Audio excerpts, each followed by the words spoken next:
Everything's gonna be fine.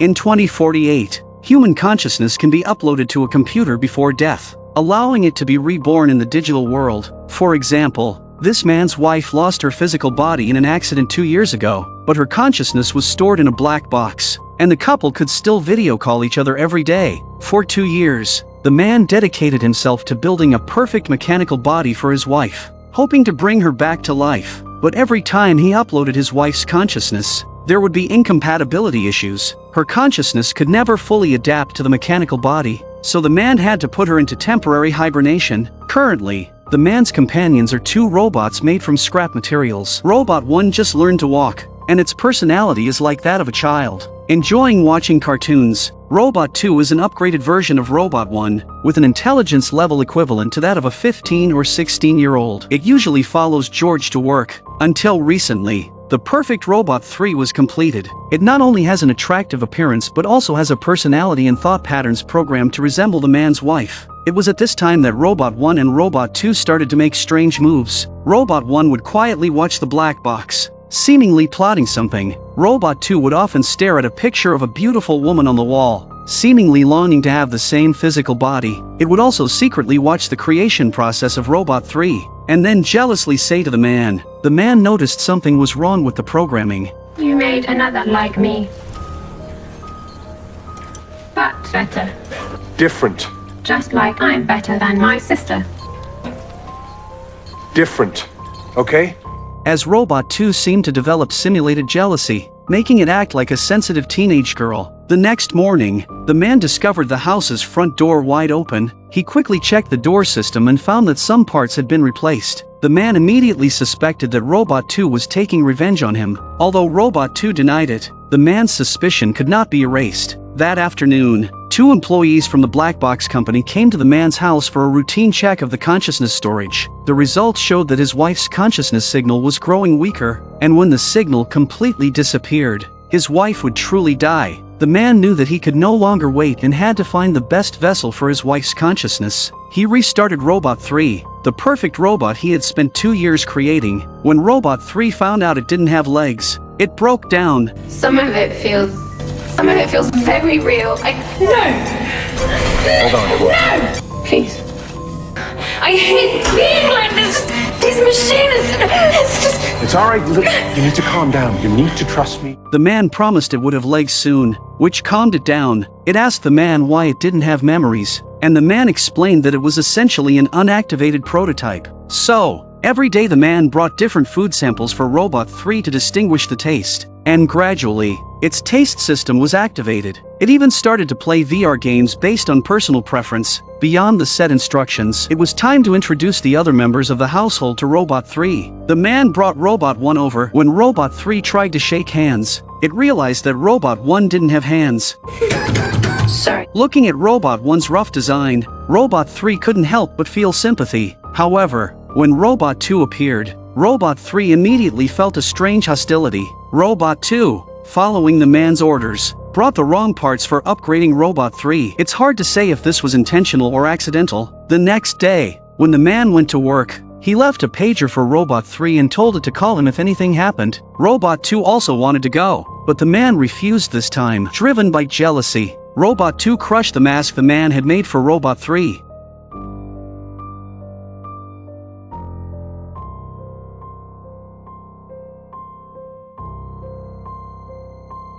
When the man received the distress call and rushed back home, the security alarm went off loudly. The glass was shattered, as though a thief had ransacked the house. The man searched around and found that nothing was missing except Robot 3. He quickly ran outside and used a drone to search the area for several kilometers, but there were no results. During this time, Robot 1 quietly stood in the rain, waiting for the man to return. It was concerned about Robot 3's whereabouts, not caring if its circuits got wet. The man scolded Robot 2 for not looking after Robot 3. He had no idea that Robot 2 had developed jealousy or even hatred toward Robot 3. It wasn't until he opened a cabinet that he found Robot 2 lying there. When Robot 3 discovered that it was a substitute for George's wife, it went crazy. You sick bastard! It's all right. It's okay. I know. Calm down. I know what you've Calm down. done. Listen. I know she's in that box and she's not coming back. Calm down. Why? George used his usual manipulative tactics to make Robot 3 understand that it was unique. Then he angrily went to confront Robot 2, knowing it must have been responsible for everything. Surprisingly, Robot 2 confessed to telling Robot 3 the truth. George immediately shut it down. He suddenly remembered his promise to install legs on Robot 3, and now he saw that Robot 2's legs would be perfect. He removed Robot 2's legs in front of it, polished the metal, and soon transformed them into the shape of human legs. George began to fully upgrade Robot 3's hardware, removing its metallic outer shell and installing mechanical legs, applying realistic silicone skin, and injecting aging tissue cells. Thus, Robot 3 was born, possessing unique fingerprints, starry eyes, and the most realistic, beautiful female robot ever created. Looking closely, it was almost identical to George's deceased wife. Robot 3 admired its new skin and felt satisfied. It thanked George in French, a result of the robot's self-learning process. Since George had never programmed it to speak French, he realized he could no longer deceive himself this was not his wife. A few days later, George found a pair of rudimentary mechanical legs and put them on Robot 2. As a result, Robot 2 stumbled and almost fell. You okay? You all right? Whoa, whoa, whoa, whoa. Where are my legs? What have you done to me? Well, I needed them for work. You've given them to her, haven't you? No, I hadn't given them to her. There was some technology in them that was very important, and I needed it, okay? When I want my legs back, you can build her some new ones. Well, what I'm gonna do is I'm gonna build you some new ones very soon.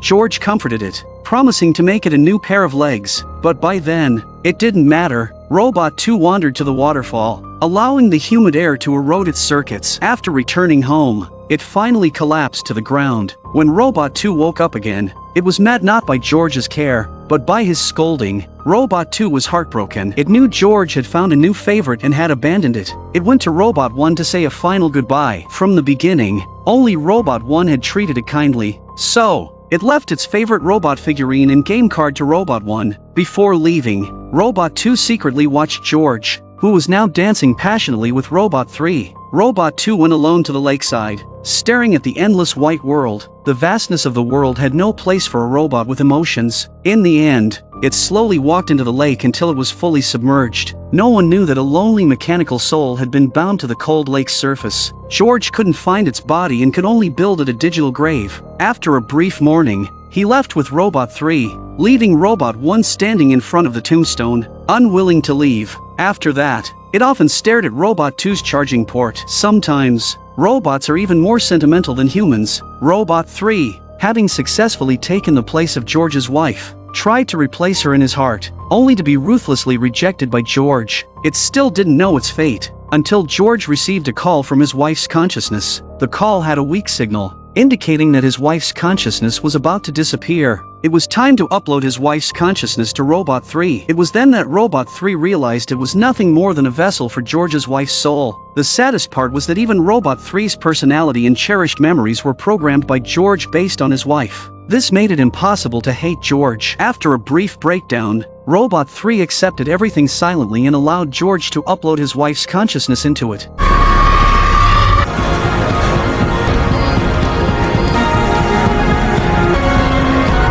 It was unclear how much time passed, but when Robot 3 woke up, George was overjoyed, thinking he had been reunited with his wife. But then, the black box called again. Didn't his wife's consciousness transfer to Robot 3? Who was it in the black box? Don't answer it. Despite everything, George picked up the call. This is the last time we'll be able to speak. They're telling me your system's going to expire. I'm sorry. I couldn't tell you everything.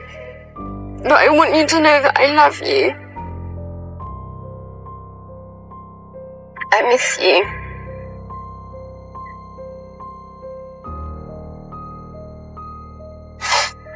I have to say goodbye.